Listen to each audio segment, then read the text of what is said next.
Assalamualaikum warahmatullahi wabarakatuh. Waalaikumsalam. Bapak Ibu yang berbahagia dimanapun Bapak Ibu berada. Hari ini tepatnya jam 23 sudah kita mengawali kegiatan untuk mengadakan beberapa informasi yang perlu Bapak Ibu ketahui.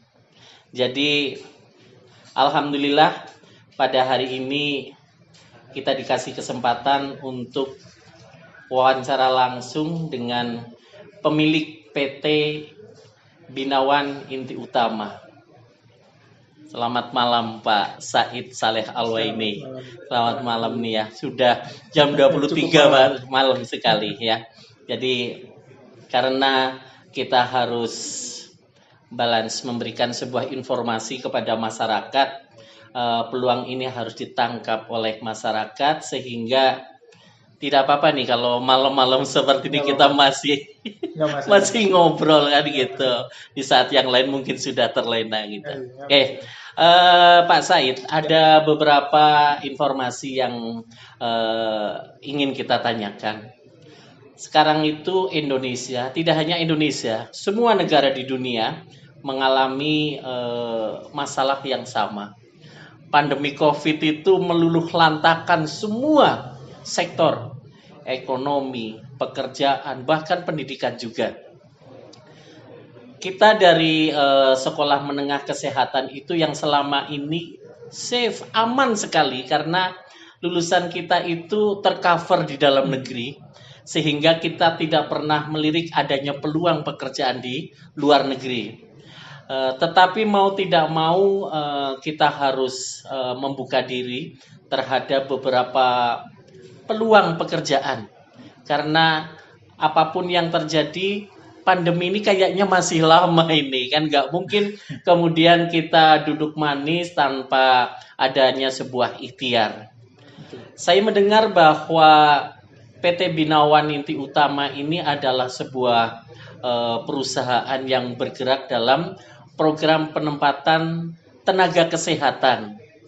Khususnya lagi bahwa ini menempatkan lulusan-lulusan SMK bidang kesehatan.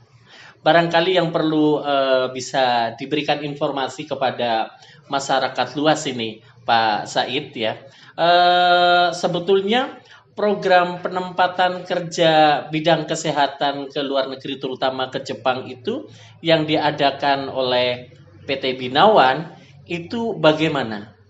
Ya, jadi untuk kesempatan peluang kerja ke luar negeri ke Jepang, terutama tidak hanya dibatasi untuk lulusan perguruan tinggi. Oh gitu. Betul, kesempatan ini terbuka luas untuk lulusan SMK, terutama kalau kita lagi pembahasan untuk posisi bekerja di sana sebagai caregiver, care worker, SMK kesehatan.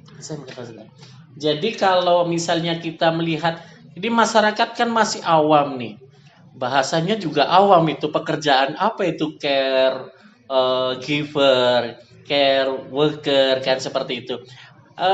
Kalau kita sederhanakan sebetulnya mereka itu bekerjanya sebagai apa kalau di luar negeri? Ya, jadi saya rasa ini sumber kerancuan kenapa dipikir lulusan perguruan tinggi. Karena kalau diartikan ke bahasa Indonesia, lazimnya itu orang menjelaskan caregiver sebagai perawat lansia. Betul. Saat dibilang perawat lansia, orang otomatis asumsi, oh saya perlu ijazah perawat untuk merawat lansia. Betul.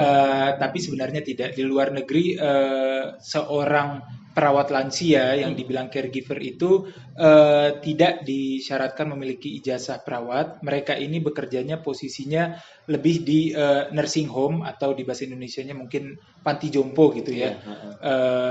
Di sana mereka tugas-tugasnya tidak overlap, tidak tumpang tindih dengan tugas perawat, tapi sifatnya mendukung tugas-tugas perawat. Si seorang perawat lansia ini, saya kasih contoh konkret, tidak boleh memberikan obat, contohnya tidak boleh menginfus, tapi hanya membantu mempersiapkan Misalnya kalau pelaksanaan. perawatnya yang infus, dia ngolesin alkoholnya, misalnya. Menyiapkan alatnya Menyiapkan seperti itu, alatnya. ya. Jadi lebih ke situ yang dibilang perawat lansia, dan lebih membantu mobilitas, lebih membantu komunikasi. Di masyarakat berkembang sebuah informasi kalau mereka bekerja, tadi yang dikatakan sebagai perawat lansia itu adalah mereka yang bekerja di perumahan-perumahan. Artinya mereka ya merawat pasien lansianya itu di rumah, melakukan pekerjaan-pekerjaan perumahan, sehingga bisa dikatakan ya sama saja sebagai pembantu rumah tangga. Nah, kalau untuk yang di Binawan itu apakah memang seperti itu atau memang mereka melakukan pekerjaan di sektor yang mana ini? Ya, baik. Nah, dari Binawan sendiri kita itu sangat membedakan mana pekerjaan formal dan non formal. Kalau sifatnya sudah menetap di rumah seorang pasien atau di rumah orang yang dia berikan perawatan, itu memang agak rancu. Ada resiko-resiko mereka akan diminta melakukan tugas-tugas yang di luar job description, di luar tugas pokoknya. Tapi sebenarnya di negara maju hal-hal ini nih sangat dijaga ketat. Terutama di Asia Timur yang memang populasi lansianya sudah sangat tinggi, lebih besar daripada populasi produktifnya. Jadi mereka memang difasilitasi oleh negara, baik dalam bentuk rumah jompo. Jadi kalau di Indonesia mungkin rumah jompo kesannya masa iya sih orang tuanya ditaruh di panti jompo gitu ya. Tidak manusiawi sekali. Cuman kalau di sana panti jompo itu tuh satu tempat yang seperti villa lah. Mereka tuh seperti rekreasi di sana. Bersama teman-temannya juga yang seumur. Sebagian besar caregiver, dan kalau untuk ke Jepang terutama semua caregiver yang akan Binawan tempatkan itu bekerja di panti jompo itu, di nursing home. Jadi bukan di rumahan. Artinya kalau kemudian berkembang lagi nih beberapa pertanyaan, kalau misalnya mereka bekerja di panti pelayanan kesehatan, artinya di panti jompo seperti itu, berarti kan mereka ada batasan waktu kerja, ada shift misalnya, karena mungkin pelayanan kepada pasien itu mungkin 24 jam. Nah, sistem yang berlaku itu bagaimana? Ya, balik lagi karena mereka di sana para caregiver nanti itu bekerja di mata pemerintah Jepang. Mereka itu sangat ya mungkin banyak yang sudah kenal juga dengan Jepang, dengan betapa disiplinnya, betapa tertibnya mereka, termasuk ke aturan kepegawaian, aturan perburuhan. Untuk jam kerja itu sangat diatur oleh pemerintah. Di atas, nah ini nanti saya harus konfirmasi lagi. Setahu saya 8 jam sampai 10 jam kerja, seperti normalnya jam kerja di mana-mana, dan kalau ada lebih pasti akan dihitung lembur. Ya. Sangat menarik sekali nih Pak Said. Tetapi kalau kemudian ini kita bahas dengan beberapa teman-teman, terutama kami ada asosiasi untuk pendidikan menengah dalam bidang kesehatan. Sebetulnya permintaan tenaga kerja kesehatan untuk lulusan SMK ini parsial, sementara, atau hanya dalam rangka menangani pandemi COVID ini saja, atau sebetulnya permintaan jangka panjang yang mereka bisa penuhi dalam jangka waktu yang lama, dan berapa sih sebetulnya kebutuhan dari negara Jepang terutama permintaan tenaga kesehatan dari sekolah menengah ini? Ya, kalau kita lagi bicara kebutuhan perawat lansia spesifik ya, bisa dipastikan jumlahnya akan terus meningkat, dan meningkatnya mungkin secara signifikan karena memang ya struktur populasi di sana, jumlah lansia itu bertambahnya jauh lebih pesat ketimbang jumlah usia produktif. Ditambah lagi pelayanan kesehatan di sana, pola hidup mereka yang lebih sehat, dan orang Jepang juga kalau kita bicara Jepang spesifik, memang di dunia itu nomor satu, yang umur lanjut usia usianya bisa bertahan yang paling paling tinggi lah. paling tinggi Setahu ya. saya Jepang itu yang paling tinggi di dunia, bisa 90 atau 100 gitu. Nah, jadi bisa dipastikan kebutuhan perawat lansia itu nggak akan surut, yang ada meningkat drastis.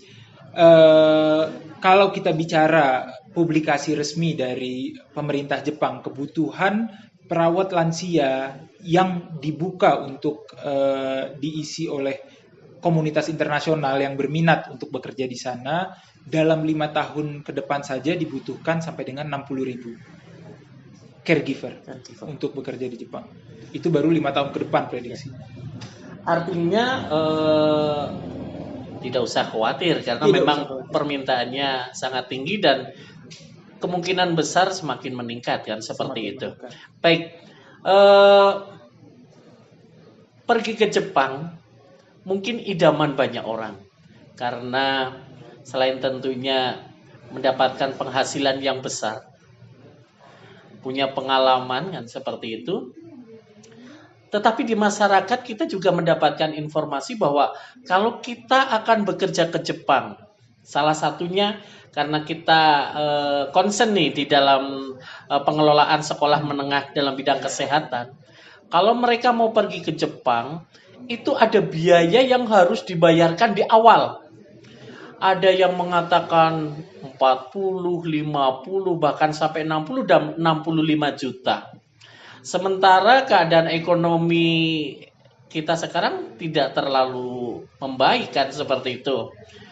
Mereka pergi ke Jepang untuk mencari uang. Kalau kemudian mereka harus menyiapkan anggaran yang menurut saya, mohon maaf ya, 60 juta itu angka yang sangat fantastis misalnya. Mungkin ini akan menjadi kendala. Nah, kami ingin tahu sebetulnya kalau di Binawan itu apakah kita harus membayar atau bagaimana skema yang diberlakukan di Binawan? Jadi betul sekali yang tadi Pak Tolik bilang, memang kesannya untuk bekerja ke luar negeri, bukan kesannya saja, memang faktanya ya. untuk bisa bekerja ke luar negeri, terutama ke Jepang, negara semaju itu dengan peraturannya yang cukup jelimet lah bahasanya, itu menimbulkan biaya-biaya yang cukup besar. Tetapi dari kita Binawan, prinsip kita persis dengan yang tadi Pak Tolibul bilang. Orang lagi mau cari kerja, lagi ibaratnya mau cari duit, kok malah disuruh keluarin duit, kan gitu. Jadi kita dari Binawan, kita tidak pungkiri bahwa betul ada biaya-biaya yang akan ditimbulkan, yang harus di-cover oleh para peserta untuk, nah tapi dari Binawan ini yang kita bebankan ke peserta hanyalah sebatas biaya yang terkait untuk persiapan dirinya sendiri. Contohnya untuk bisa ke Jepang itu harus membuktikan dia sehat fisik dan rohani. Dibuktikan dengan apa? Dengan medical check up. Jadi dari Binawan untuk bisa mengikuti pelatihan kita adakan pre-screening yang meliputi proses medikal. Yang bisa masuk pelatihan tentunya sudah harus bisa membuktikan dirinya sehat. Ini salah satu contoh biaya yang terkait melekat ke pribadi peserta tersebut. Jadi begitu. Contohnya tadi medikal, ada juga pengadaan paspor. Karena itu dokumen pribadi, untuk mentranslate ijazah-ijazah itu melekat ke pribadi, dan untuk beberapa proses-proses dokumen-dokumen yang dibutuhkan lainnya. Tapi dari Binawan, apapun biaya yang akan harus dikeluarkan oleh kandidat, ini akan kita jabarkan di awal. Kita akan selalu transparan dengan kandidat, biaya yang harus mereka keluarkan akan dipaparkan di awal, dan biaya-biaya lainnya yang akan nanti diatur dalam bentuk pinjaman saat mereka akan berangkat, ini pun akan di disclose, Sampaikan. Disampaikan. Iya, disampaikan. Udah jam 11 malam. Sekarang setengah 12. Udah setengah 12, makanya tambah hilang ini bahasanya. Jadi begitu Pak, Iya. untuk biaya-biaya. Nah, balik lagi ke prinsip tadi bahwa kok orang lagi mau nyari duit disuruh keluarin duit.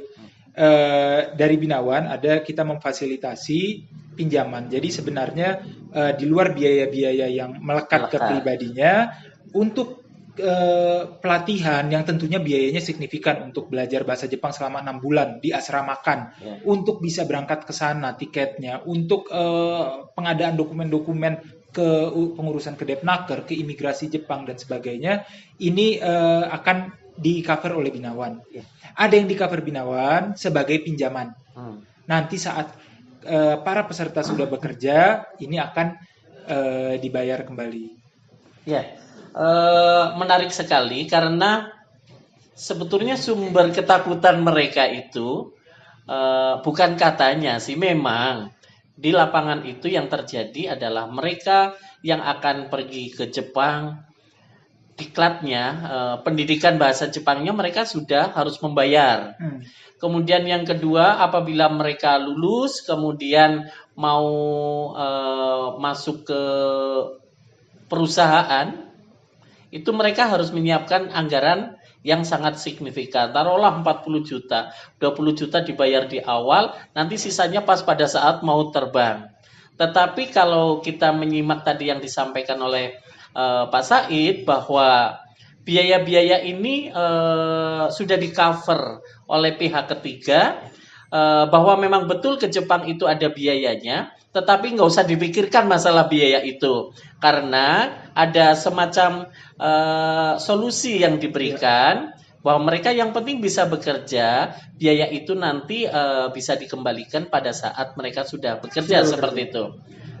Ada informasi lagi, enggak kok, ada informasi yang harus dibayarkan kalau kita mau ikut diklat di Binawan, yaitu sebesar 3 juta yang harus dibayarkan. Ini 3 juta ini biar jangan sampai terjadi dusta di antara kita ini. 3 juta ini sebetulnya uang apa dan uang bagaimana?